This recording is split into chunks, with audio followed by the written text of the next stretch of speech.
China has very clearly been continuing to provide Pakistan with very significant forms of weaponry.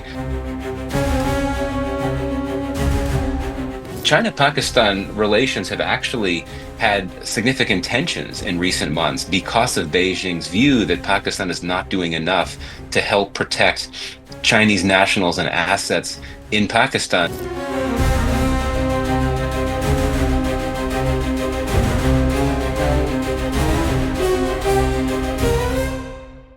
The U.S. Defense Intelligence Agency report of 2025 clearly says that Pakistan considers India an existential threat, but also goes on to elaborate on the ties between Pakistan and China and how Pakistan depends majorly on China when it comes to its defense procurement. To discuss this and more, I'm being joined by a security expert from Wilson Center, Michael Kugelman. Michael, thank you so much for joining us here on India Today Global.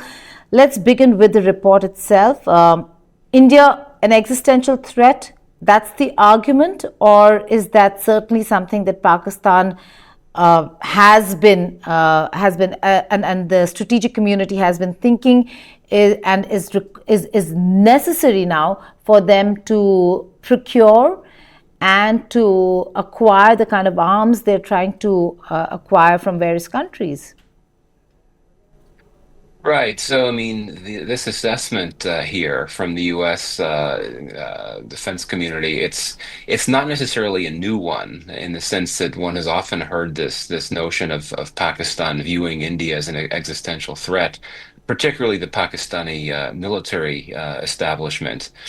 And what I take away from this intelligence assessment is how there is a link made between Pakistan viewing India as an existential threat and the nuclear factor. So, I mean, the assessment explicitly says that Pakistan regards India as an existential threat, and that has translated to policies that include developing battlefield nuclear weapons. There's also discussion in the assessment about Pakistan's modernizing its nuclear arsenal. So it seems that one of the main focuses on Pakistan in this assessment is on Pakistan's proliferation policies, which I think is certainly notable, given that if we look at the recent India-Pakistan confrontation, that one could argue that one reason why the U.S. was increasingly concerned about the trajectory of the confrontation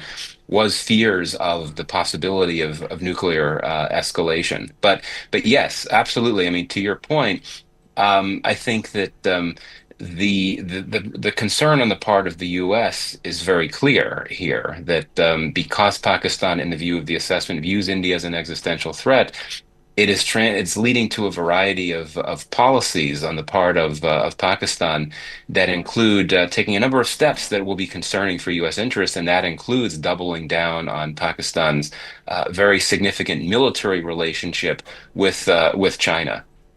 Well, that certainly is the most important aspect. We see President Trump post the operations that were carried out by India, Michael, we see President Trump, one, having taken credit, but also because Pakistan agreed with the president, he's been lauding the Pakistani premier and almost hyphenating India and Pakistan in a scenario where China is only to gain with any conflict between India and Pakistan. What's the reading within Washington, D.C.? Who's advising President Trump? What's the assessment, and why are they not looking at the real threat over here? I think that we shouldn't overstate this idea of rehyphenation. I mean, yes. I mean, if you look at the messaging coming from President Trump and from other senior U.S. officials once the ceasefire was announced, yes, it appears to reflect rehyphenation. But I think that the broader U.S. policy has not changed, and I don't think that we should take these comments by Trump as an expression, as a formal expression of policy. I think that much of what he said has been what I would describe as off the cuff. I think that in due course, once things blew over in the coming days and weeks, we're going to have what I would describe as a reversion to the norm in the sense that the U.S. will go back to emphasizing the strengthening of its partnership with India, which of course has been the case for several decades. And it will go back to looking at its relationship with Pakistan as a relationship that has to be a workable one, but the one that's nonetheless going to be a limited one. There are so many very strong strategic and commercial and other imperatives from a U.S. perspective governing the need to ensure that the relationship with India remains what it is while separating that from any considerations about Pakistan. But I would say this, one of the reasons why we got to this point where Trump was saying what he did and other US officials were saying what they were about the recent crisis is the factor of escalation risks, right? As the crisis, as the confrontation became more intense, and as the hostilities became more concerning, I think that attention in Washington focused on the need to call for de-escalation and essentially to call for both sides, and I emphasize the term both sides, to work together to bring down tensions. But that's crisis management policy. It's not a broader view or a broader U.S. policy toward India or Pakistan in terms of hyphenation. So this is why I think that in due course, we're going to return to how things were before this confrontation exploded. However, I would argue this: the longer that President Trump continues to make comments like the ones he's made, I think the more difficult it will be for New Delhi to simply shrug this off as a case of Trump being Trump, and more, That's get to a true. point where there'd be worry about what could come next.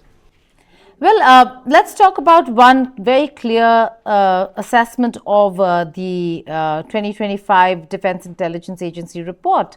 It says that Pakistan is modernizing its nuclear arsenal and maintaining the security of its nuclear materials and nuclear command and control.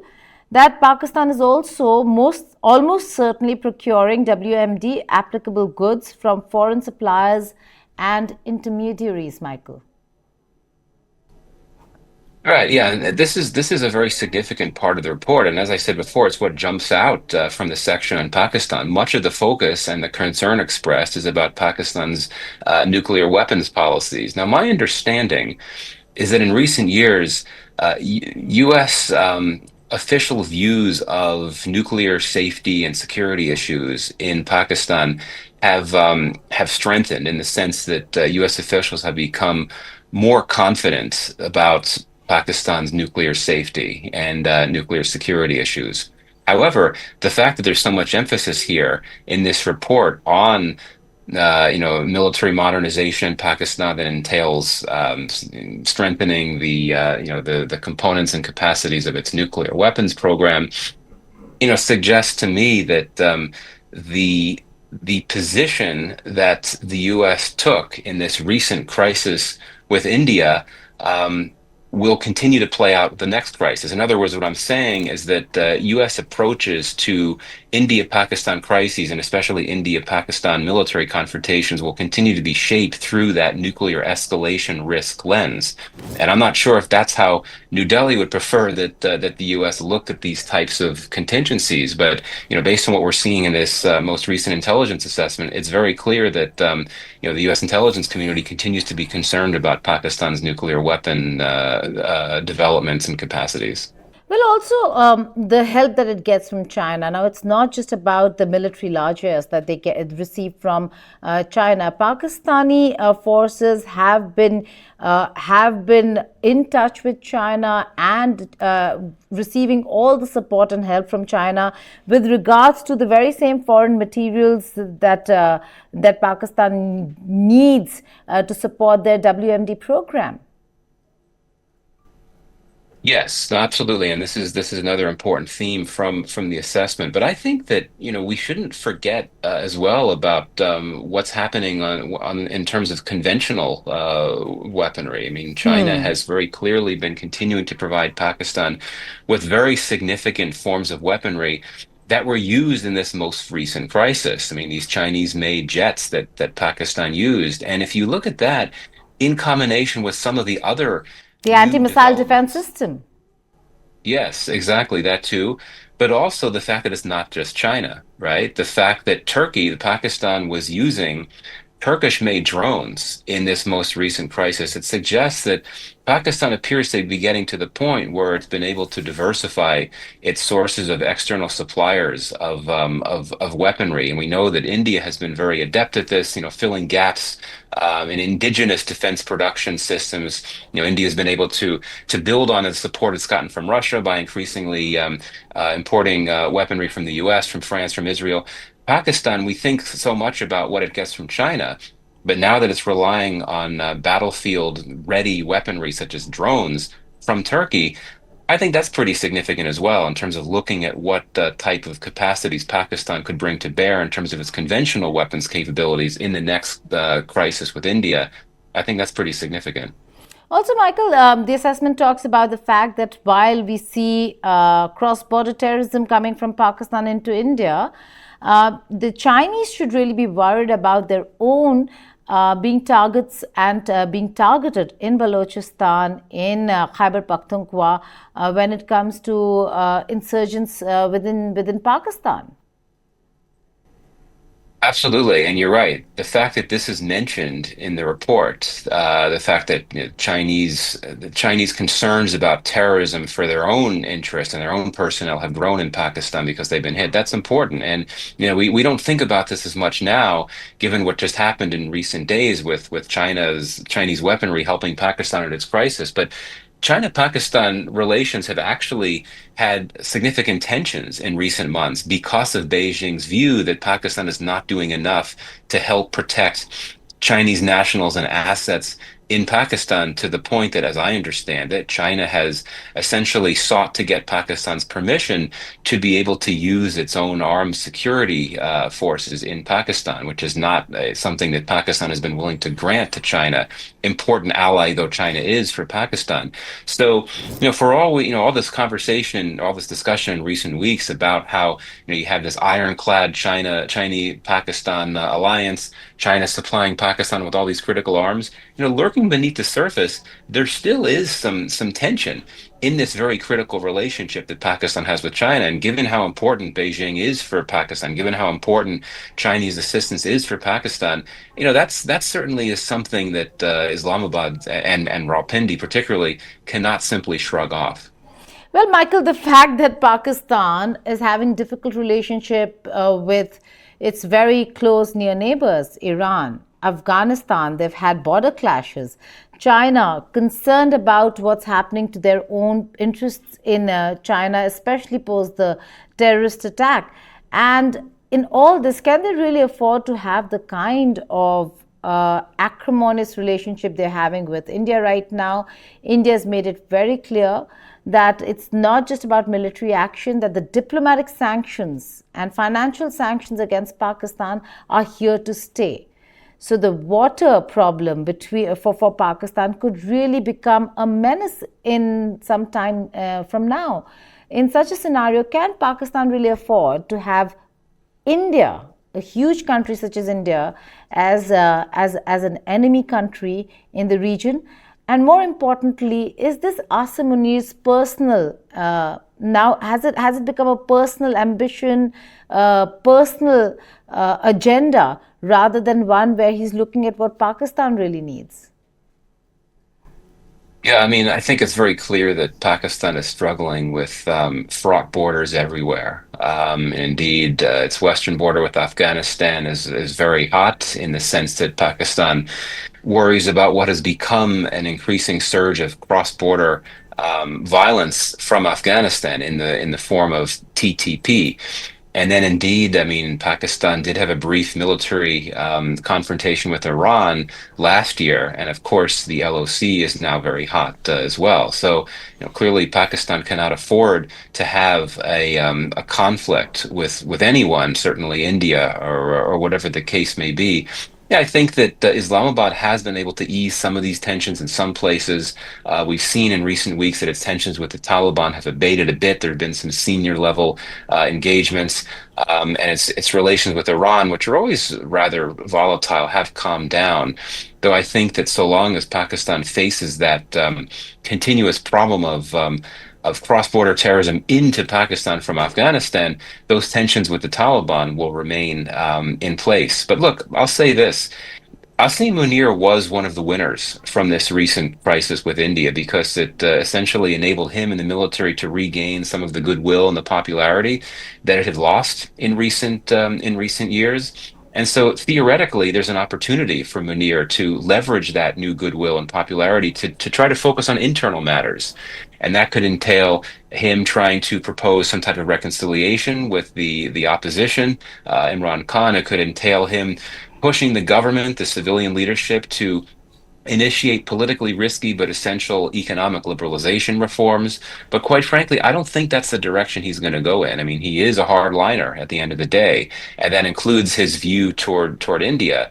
So I think that in the immediate term, we could see Munir essentially intensify the repression and the crackdowns that have been one of the major reasons why the military has become so unpopular in recent years. And I really do not think that he would want to be seen as trying to push for a softer position toward India. Quite frankly, I just don't think that's where he would want to go. I mean, as we know, the military has tended to derive its strength and its legitimacy from this idea of India as a threat and the military as really the core protector for Pakistan in the face of that Indian threat.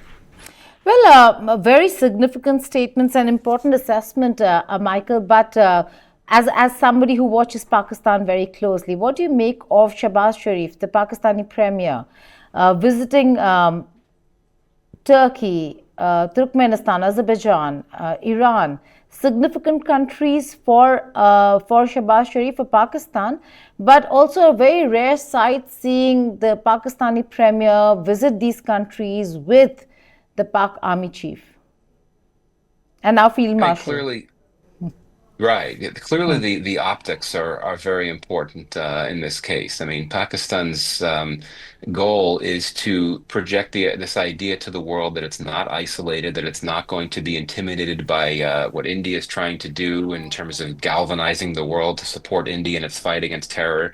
Pakistan wants to demonstrate that it's not going to be, it's not that India will not succeed in that regard. And indeed, these recent visits that the Prime Minister have made have been to some of have been to some of Pakistan's closest partners. And Turkey. Sometimes we forget about Turkey when we talk about Pakistan's close ties with China and the Arab Gulf states. Turkey is a very close and significant partner for Pakistan, and we saw in the recent crisis that Pakistan was drawing on Turkish weaponry. So I think that that's sort of a precursor to this delegation that Pakistan is going to send around the world. It's not going to be as as ambitious and large scale as the Indian delegation that's going to be traveling the world, but Pakistan is going to be sending a delegation to key capitals, including Washington, to try to get buy-in for Pakistan's position. And I think that Sharif's visits to these close partners are meant to serve as an opening salvo of that. And essentially, the message there is that we're not isolated. We're going to push back. We're a victim of terrorism. India is an aggressor. Those types of messages coming from Pakistan. So I think that this is all part of the same dynamic and objective on the part of the Pakistanis. All right, then my final question to you. You just spoke about the delegation. Prime Minister Sharif is or has already proposed that Bilal will be sent to various countries. Should he be going to Washington, D.C., one, and secure higher level meetings or high level meetings as high as India did? What does that really mean then for India? And secondly, the fact that it is not going to be an all-party delegation, they've left PTI out.